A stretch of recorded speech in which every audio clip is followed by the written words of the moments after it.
Welcome to A Better HR Business, the podcast that looks at how HR consultants and HR tech firms grow their businesses and how they help their employers to get the best out of their people. Remember, for show notes and downloads, go to www.getmorehrclients.com/podcast. That's getmorehrclients.com/podcast. Okay, let's get started. Hello, welcome back. Good to have you along. Today I want to look at something at the micro level. So not the big picture, strategic HR marketing type topic that we would normally look at, or look at case studies or interviews and things like that. Today, just a little dive into a tactical thing, and that's around simple productivity tips and hacks and systems that people use to be more efficient, save time, get more stuff done. And that's particularly important as we move into the remote work world where people are working on their own and not necessarily in an office environment. So, it's hard to keep track of things or keep things moving. So I have got a bunch of different things here, no particular order, that I thought you might be interested in checking out. And I've also asked a few people for some of their tips and advice.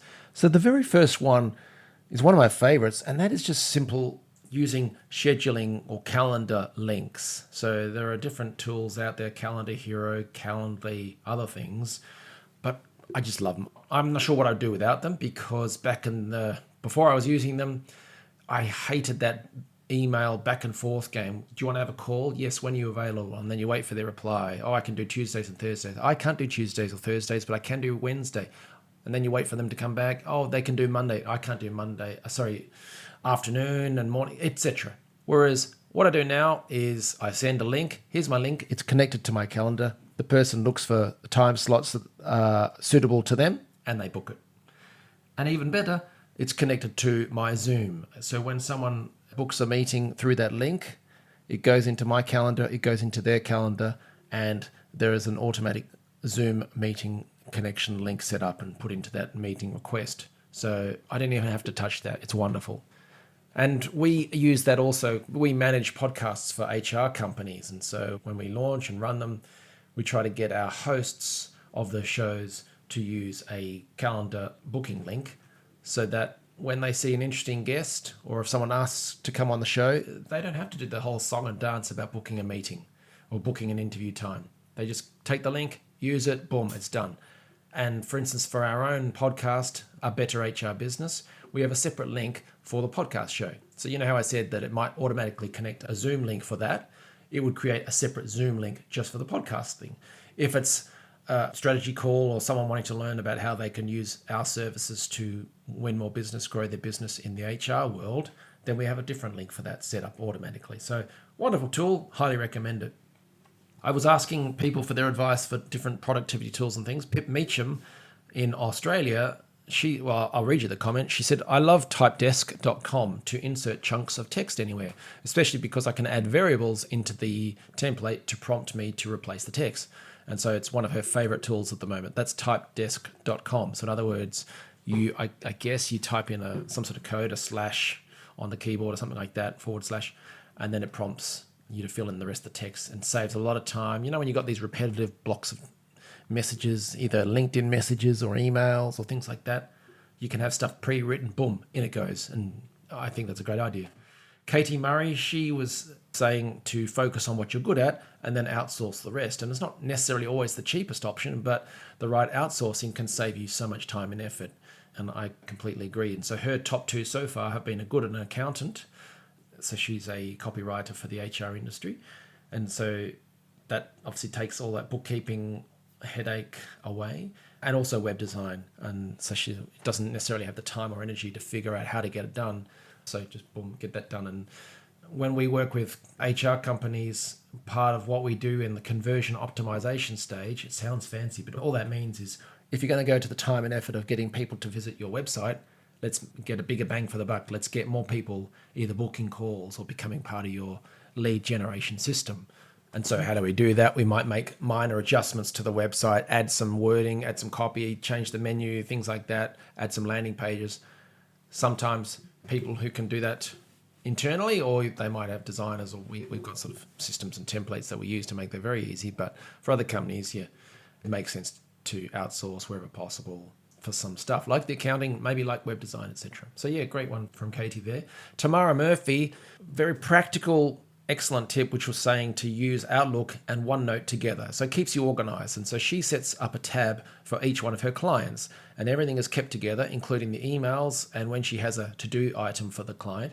And she can easily schedule time to do it in her calendar. All her meeting notes, details, and updates are all together in the one spot, which is perfect.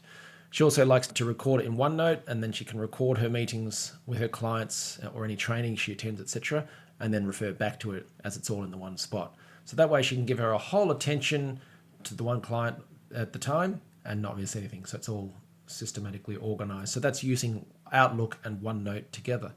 Mariana van der Walt, she was on my podcast, and a tip that she suggested was making use of freelancers more substantially.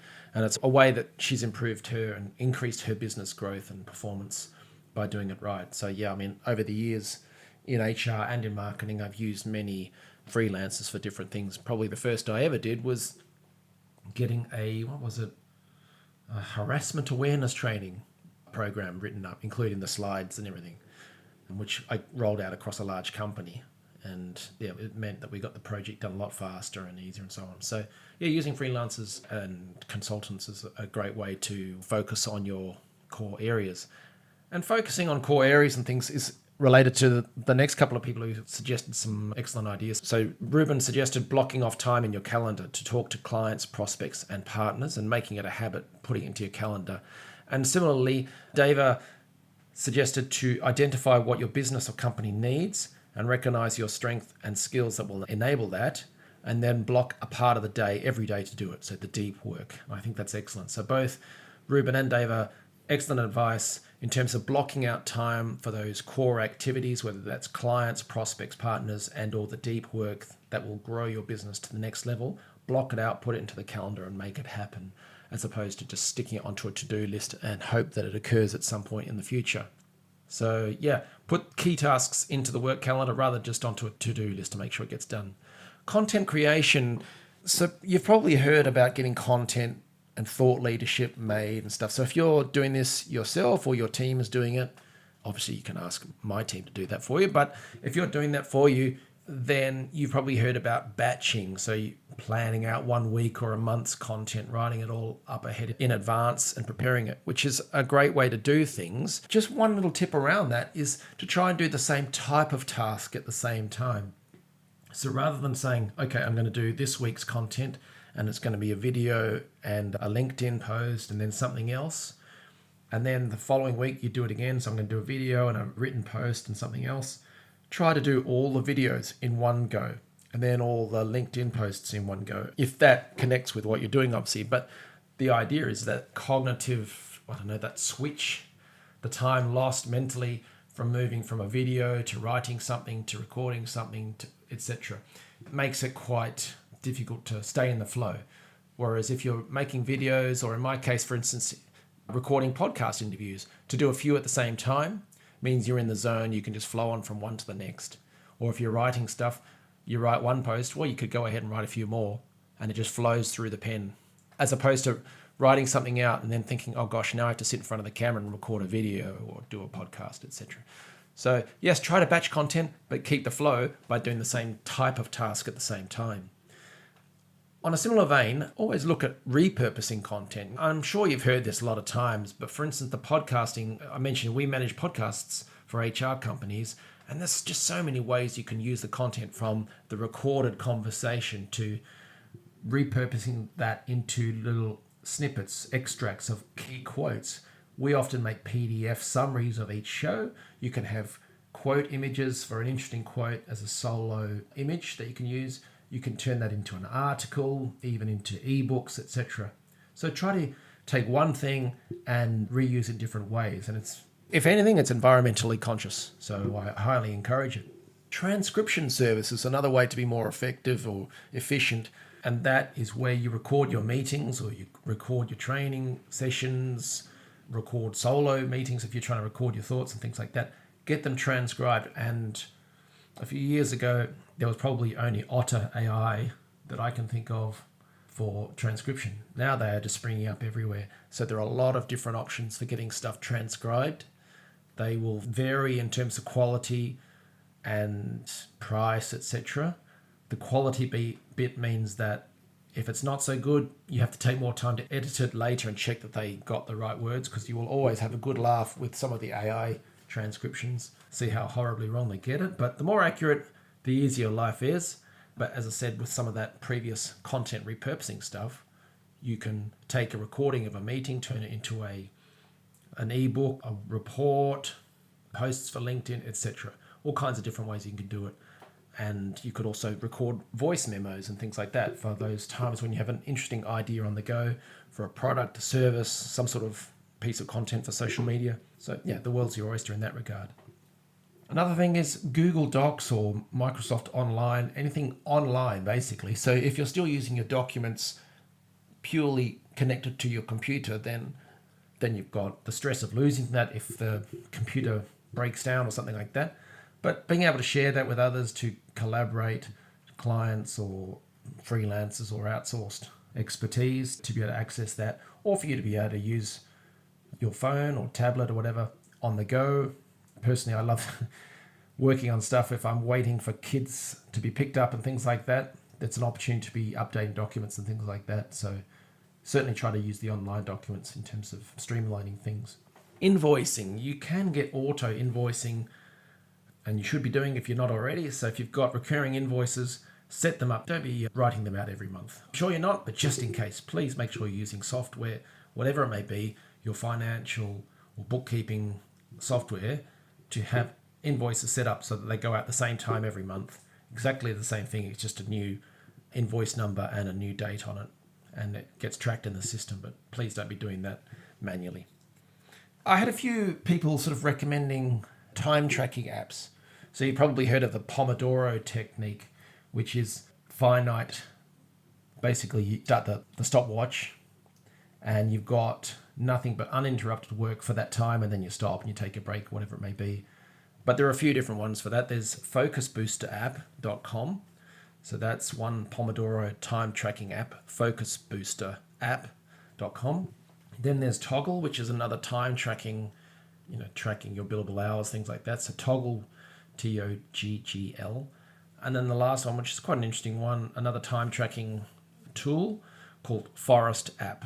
And that's a great tool that allows you to put your phone down and focus on what's important. And the idea is that you build a forest of trees, so where every tree symbolizes your task. The idea is if you can finish the tasks, then a tree grows. You plant a tree and it grows.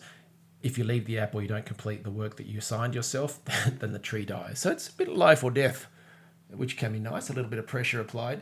But we certainly provide these types of habit tracking and time tracking spreadsheets for our clients to help them focus on maintaining that accountability and the progress and some of the marketing plans that we set out. So if you're not a client now, go and check out some of these time tracking apps, because that may be a way of helping you get more stuff done in the same amount of time. You've probably heard of the week concept, win the week. And I guess a simple version is just to say before the week starts, so the Sunday, you plan out what the week is for you, what's coming up, and then what you're going to work on, and mapping it all out. There's many different variations of that, and you could list all of your to-do items and then prioritize them in terms of important, not important, and then you can evaluate and see which one you will work on first and when and all that sort of stuff. One thing I will say to that is, personally, I like to write out the next day my to-do list on my phone email system, and then I schedule that to be sent to myself at 7 a.m. So that's just through the Google Mail. I'm sure they all do it.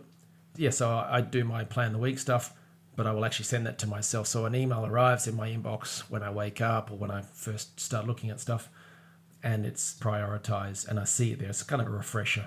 It's just a thing I like to do, but the point is plan the week, plan the day before it starts, rather than trying to react and not necessarily focus on the most important things. And so there are many new tech tools available to help remove admin headaches and things like that. The calendars, the Zoom connections to scheduling apps and stuff like that. The last two I've got here, one is the Remarkable tablet. It's called Remarkable. If you think of like the Amazon Kindle, it's kind of those sort of shaded screens. So it's not that big, bright neon flashing light stuff that sends you blind. With some of the tablets, you get the iPads and all those sort of things. It's got a pen. It recognizes your handwriting. So that's a very long introduction to me. I described earlier how I might go to kids' trainings and pick them up at different stuff. And I will often use the Remarkable app to write out handwritten notes and things like that. That thinking work that Dava was talking about, that's so important. That's where I might plan out product improvements, service improvements, client activities, things like that. And then I just hit the convert to text, basically. And so it will convert it to text and will email that to myself. And so in my email inbox, I will then have a text version of my scrawled out handwriting stuff. So in other words, you can do all this deep thinking, planning, stuff that kind of flows when you have the pen in your hand, but then you still get the benefits of having that in a text version, which you can copy and paste into your calendar or into your to-do thing or into your Trello board, whatever you're using to get work done, or to emails to clients and stuff like that. So you can use it in all sorts of ways. I might write out emails to my clients handwritten first and then copy and paste the text version later on, when I'm online later. So it works offline, online, etc. So it's great for travel or, like I said, when you're on the road, things like that. And then the last thing I've got here is a weird one. It's called FocusMate. FocusMate. I'm trying to work out how to describe this to you. Basically, you go to the platform, FocusMate, and you book a time, half an hour, 45 minutes, whatever it is, and then it randomly assigns you with another person who has also booked that same time slot. And then at the appointed time, you click the call button, which is like a Zoom call thing, and you turn up to the call. And there's the person, and they say hello, and they ask you what you're going to work on. I might introduce myself. Hello, I'm Ben. I'm going to be working on notes for recording a podcast episode. They go, oh, that's great, Ben. I say, what are you going to be working on? They introduce themselves and they explain what they're going to be working on. Maybe it's studying for an exam. Maybe it's writing a play. Maybe it's painting a picture. Maybe it's filling in a complicated spreadsheet. They just tell you what they're going to do. And then that's it. You go, okay, great. I'll see you afterwards. You typically might stick yourself on mute or whatever, but either way, you're sitting there on camera working opposite this person. And there's this sort of weird obligation or pressure or whatever to get the thing done that you said you were going to get done. So I haven't used it too much. I kind of tested it out, but honestly, every time I've used it, I have nailed the task. I've finished whatever was being described at the start there.